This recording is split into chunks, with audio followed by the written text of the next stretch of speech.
Okay, I'm going to show you really quickly some of the options that you have for creating web presentations with audio. Now, big caveat, I am not good, I don't think I'm good at tech support. I know what I know, but I typically figure things out very quickly. I'm kind of an early adopter and I just sort of play with things until I understand how they work. So for that reason, I'm not always the best. Also, as an instructor, I have access to things in a different way than you would. So, example, my account in Panopto doesn't function the same way that yours does, and I can't log in as a student to see exactly what happens for you. Same thing with D2L, and it's very limiting, and it honestly kind of drives me crazy. I wish I could just have both types of accounts so I could check things out from your perspective. So if you have revisions I should make to instructions or things like that based on the fact that my experience is not the same as yours, please send them to me. I appreciate those at any time because it is very difficult for me to kind of mimic exactly what you have to do.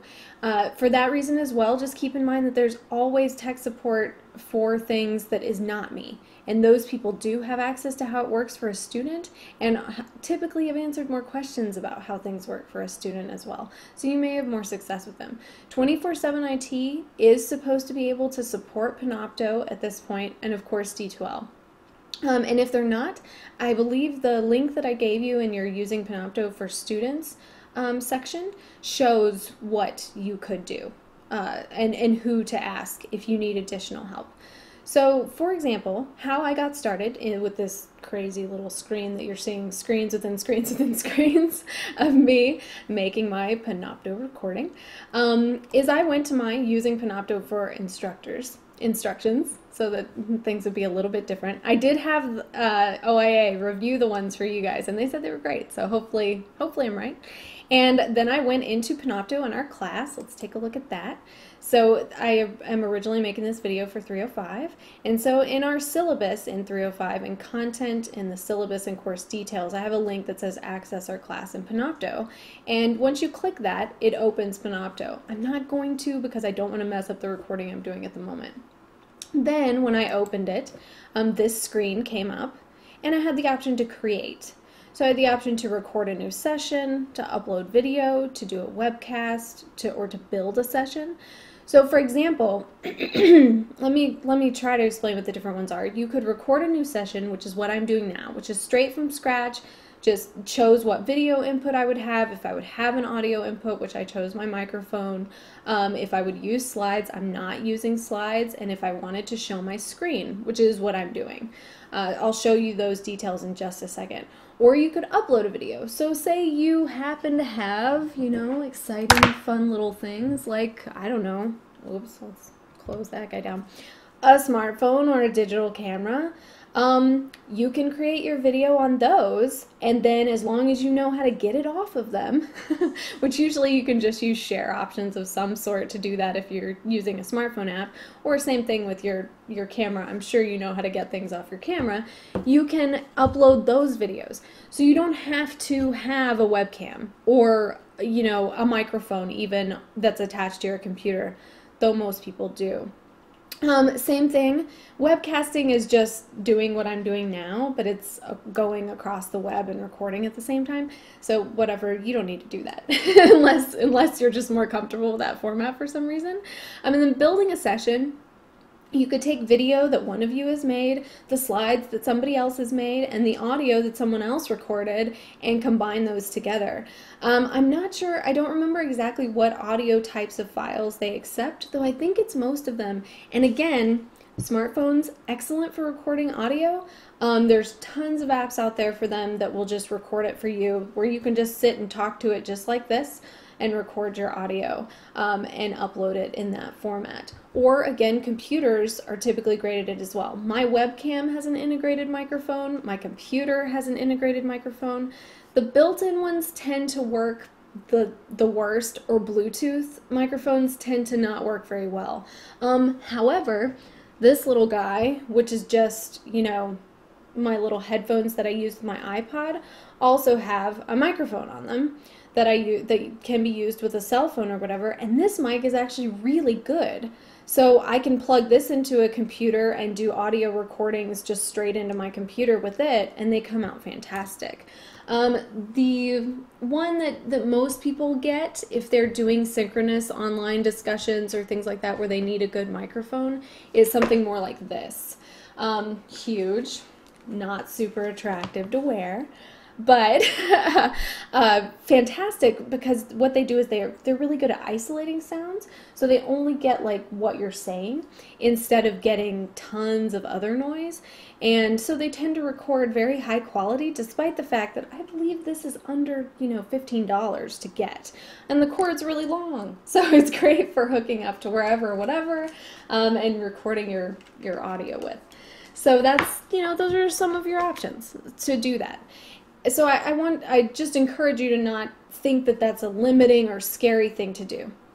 The most important thing, if you are using a smartphone or something like that to do this, or your computer, is to make sure that the output is going to be in the type of file you can use. So if you're using Panopto, just look at the file types they can have. Generally, if you go with MP3 or MP4, you're set. So as long as you can output in an MP3 or an MP4, you should be good to go. Most audio programs do that. So just keep that in mind and make sure to look for that if you're using an app. Some of your other options are, though, if you want to edit your audio, if you don't like it, or if you guys want to edit all of your audio together or something like that. Audacity is my favorite audio editor and recorder. It's free. It's pretty easy to use. I mean, it's a bit of an old, ugly interface, but it's pretty easy to use, and there's a lot of help resources about it because it's been around forever. So they have a feature list, a wiki, forums, all of that stuff, and basically it just shows you your audio and lets you edit it. You can cut it, splice it, you can remove echo, you can remove some background sounds, you can make it louder if the person's voice isn't loud enough, you can equalize, all of that good stuff.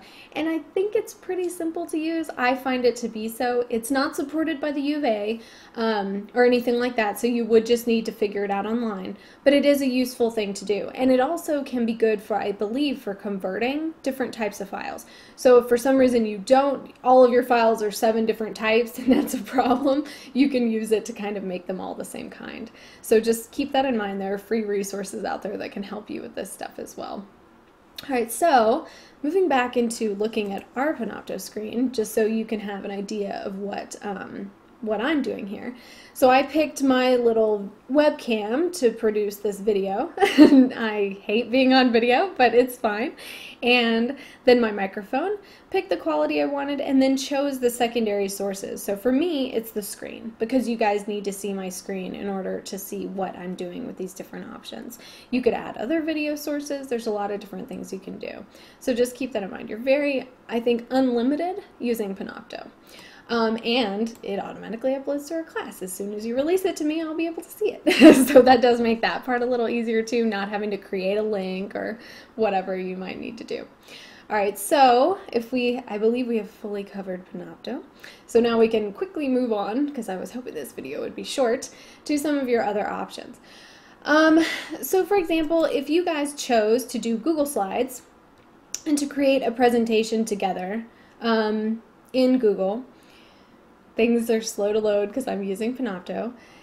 The one thing Google won't let you do is add audio. Ugh, huge bummer. It will let you present and do all kinds of lovely things, but it will not allow you to add audio. So if you wanted to add audio to Google Slides, what you would probably need to do is use a third-party source like SlideShare. So SlideShare also kind of gives you some extra options, a lot like Panopto does, to kind of put a lot of things together. So you could upload Word documents, PDFs, you can upload slides, you can upload all kinds of things, and add voice to it. So that's kind of where you get into being able to do that. Oh, look, my dissertation's here. So anyway, but so you can do all of that from there. I think if I open mine, I can take a look at how to do that with you. No, it's going to open one for us to look at instead of add and edit too. So I haven't added video using SlideShare because I typically use Prezi or something else, but you can. It is supposed to be quite easy. So just keep that in mind and look at their help support if you want to do it with them. All right, so our other option would be Prezi. Sorry, excuse me. So if you are creating a Prezi, you can create Prezis and put them in folders so that you can share them with others so that others can edit it with you. So this is still another way to edit your presentation together. Prezi is just like PowerPoint, except think of it more like having a camera that moves over your presentation. So you can make your presentation with things in different sections and then zoom in or out on them as you go. So for example, the work motivation presentation that I have actually includes audio. So as you can see, we have the ability to listen to audio there, and you would need to press play, I think. And I do not have my speakers on, just in case something played, so you're not going to hear it right now. But if you were to look at this one and you pressed play, you'd be able to hear the audio that was overlaid on this particular step. And then if we move forward a step, I may need to pause it to do that. Very good. The audio can continue. And so this is kind of how Prezi works. It lets you add the text. You can add it from slides if you've created slides together. So you could work in Google Slides together and then add it from there, and then upload it. And then you just set the path, is what it's called. So you just click on the things that you would like it to zoom in on in the order that you would like it to zoom in on. So what's nice about this is it creates a more interactive experience for a presentation, which can help big blocks of text be more interesting. And then, of course, if you've added the audio, that would be playing along with it, so we would get to hear the narration. And with Prezi, all you do is upload an audio file and attach it to the area that you're talking about. So that way you can just upload those files, and they will play at the time that the presentation gets to that particular spot, and it won't move forward until they're done. So you can narrate your Prezi in that way, which can be great. So I think that's one of the ways that you can do this. And those audio files, if I remember correctly, I just used my webcam's microphone to record it really quickly. They were not the highest quality. I did no editing, and then I uploaded them and just attached them to each one, and it was really fast and really simple. I just needed to know where those files were saved on my computer to grab them. So that's an option as well. So I think that those are the three main probably options that you might choose in doing this project. And I think that all of them are great. All of them are they're not super complicated, but at the same time they give you experience in creating a presentation that somebody might actually be interested in and want to watch, instead of just creating a PowerPoint that each of us is going to click through on our own. So that's kind of part of the goal.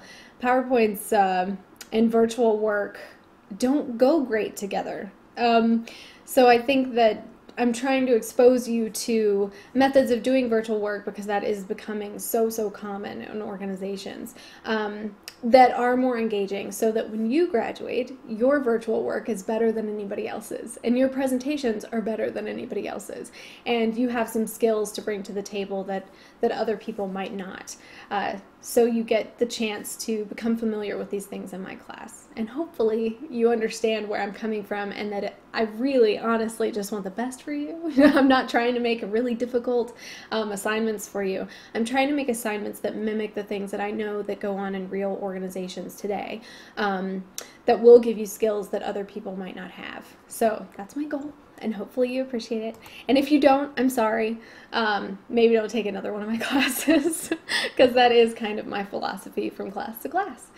All right, well, hopefully this helps, and I am looking forward to seeing everyone's presentation soon.